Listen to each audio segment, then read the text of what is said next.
Alors ces renforts ne peuvent pas suffire, hein, ça porte bien son nom, c'est un renfort. Donc ça veut dire qu'effectivement il manquait des effectifs. Il manquait des effectifs dans tous les services et on pourrait dire, je pense, dans toutes les circonscriptions de la zone de défense ouest.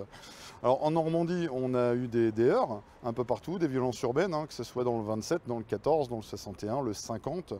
Les collègues essuient des violences fortes, hein, des tirs de mortier, etc. Et donc forcément, on est obligé de prendre beaucoup plus loin les effectifs parce qu'à proximité, c'est quasiment impossible d'avoir des renforts pour faire du maintien de l'ordre. Alors toutes les annonces de renforts, forcément, ça va dans le bon sens, hein. On va remercier tous ceux qui font en sorte qu'on soit plus nombreux. Mais naturellement, non, c'est pas suffisant pour arrêter par exemple une émeute de 30 personnes. Si vous avez une patrouille de 2, même avec une BAC, ils vont être 3. Bon, c'est quasi impossible d'aller stopper une émeute. En tout cas, on est obligé de mettre beaucoup plus de force qu'il ne faudrait pour stopper ces émeutes. Qu'est-ce qu'il faudrait alors?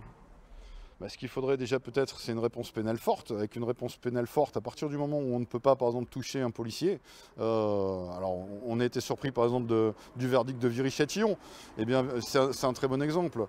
Donner ce message où, en fait, on a essayé d'assassiner des collègues et finalement, on trouve qu'il y a un résultat plutôt clément de la part de la justice, c'est vraiment envoyer un mauvais message.